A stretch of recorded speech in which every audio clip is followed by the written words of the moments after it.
We have a hot faucet, which is indicated by the red dot. And we also have a cold one indicated by the cold dot. You are going to get 5 hoses.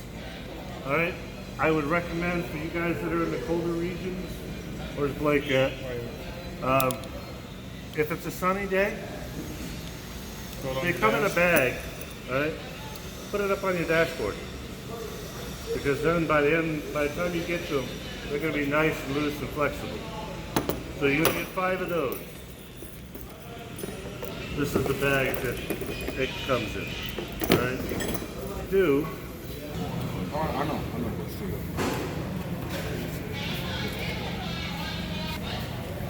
Okay, we got 3 more minutes, guys.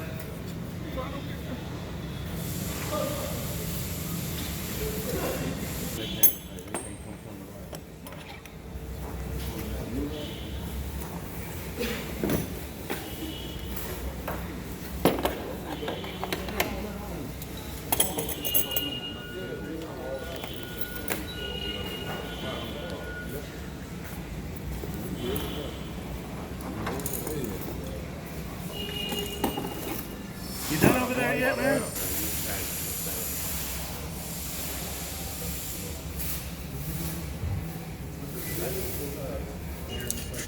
Huh? Kind of the angle that I'm looking for. Yeah. Okay. Diagonal part. Yeah. With the other corner. All right. Who's my next guinea pig?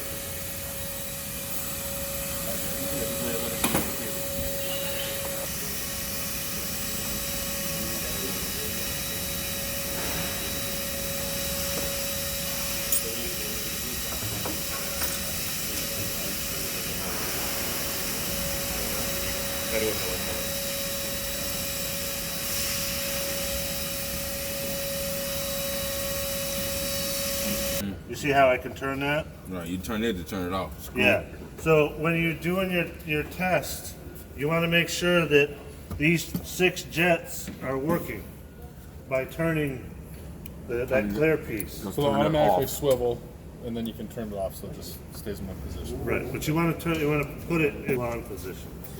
All right. And then the center one is a light as well. So the small ones are air, these are water jets. Yes. So that system is pulling all that water out of the Air jets. Out of the air Airlines. jets. Okay. Yeah. So, all right. A little bit tighter, but yeah. But.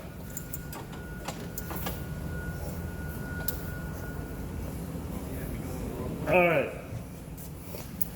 So you've got your hot and cold over here. The supply lines are going to come into this side and this side, hot and cold, or vice versa.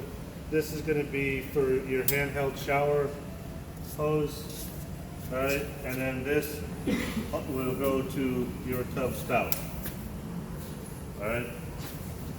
So when you do this one here,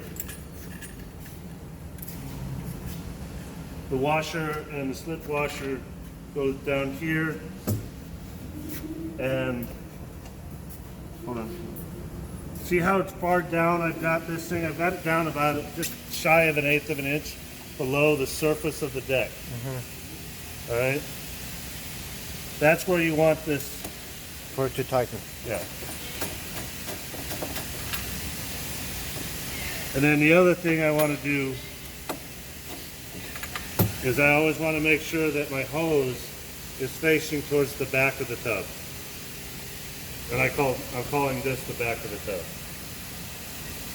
Whether it's the faucet's on that end or this end.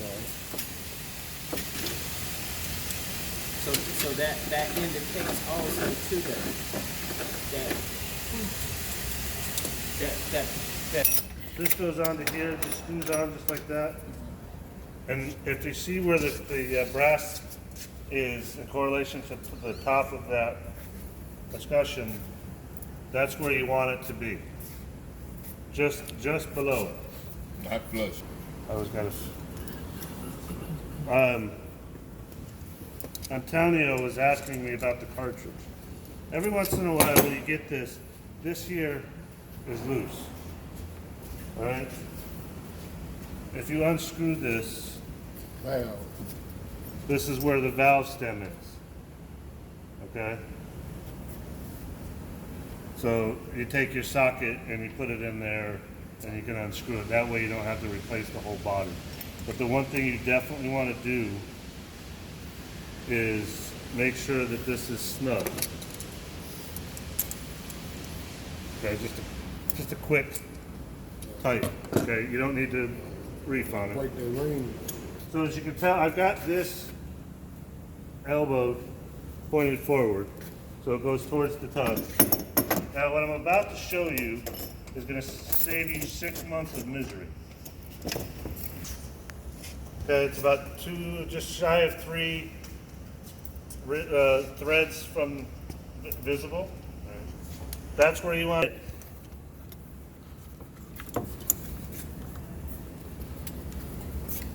Finger tight. And then I tighten the top.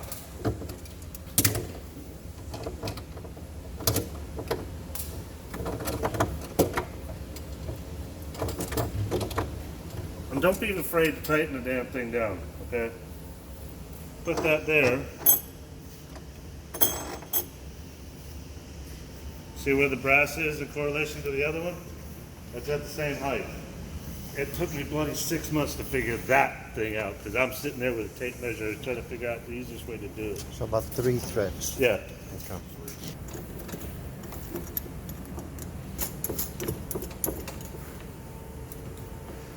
Snug the bottom up.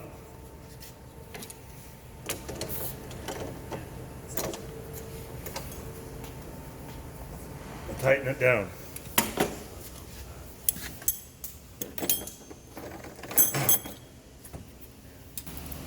So, if that happens, just undo it, reset the washer and reset it, don't turn it on so tight. If it still leaks, and you know that you haven't over-tightened it, replace the hose. Because at the factory, wherever they got these made, this compression wasn't done properly, and there's nothing in the world that you're gonna do to prevent it from leaking. So when you get a box of 5, or some typical box, start saving these guys, because you will need them. It's not a question of if, it's a matter of when. All right? What's your rule? They say that if you finger hand tight it and then do it a quarter of a turn, that's supposed to be good enough. I'd go just a little past that point. Okay. So, because quarter of it, I mean, 3/8 turn or something. I mean, if we all have a hand fingering strength, we're all going to be different. So this here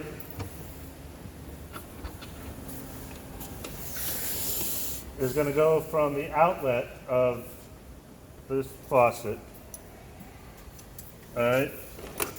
I need the hose. No, the shower head hose. Yep.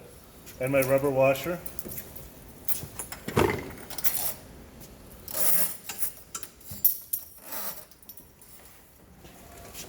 This can go back in the bag.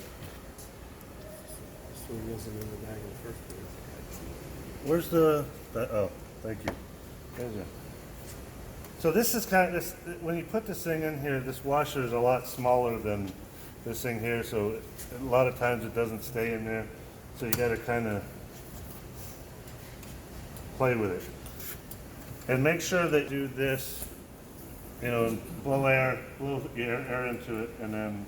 You ever ship any extras of these hoses? Sorry. You ever ship extras of these? No. If you right now, if you get sent out to a faucet drip or a faucet issue, they will send you a box, a whole faucet box. So Stock up on those too. yeah, I mean I know they've had to be replaced, but I have never replaced one. Is this here?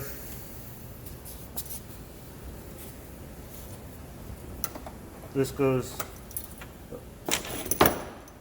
And there's kind of a sequence to this, how this works, because of the fact that when you're trying to get your wrench into this thing, it just doesn't want to work. I'm actually, sorry, I'm doing doing? God, my head is. So that's gonna go there. And as you notice, I'm connecting, but not connecting both ends. It's just because of trying to get the wrenches into these areas is problematic. And I'm not tightening them down just because we're doing it this way. So, like I said, this one didn't have that 90-degree elbow on it. And so I'll put that hose onto the connected to, so that I can run it this way here.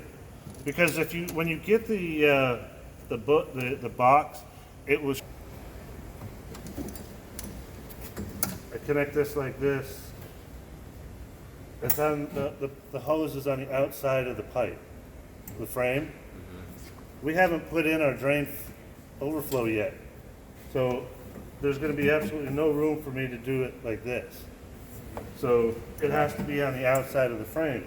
Well, as you can tell here, there's not a whole heck of a lot of room between the frame and the wall. All right. So if you do it, this part of the tub doesn't get flush up against the wall. So that's why I do it this way.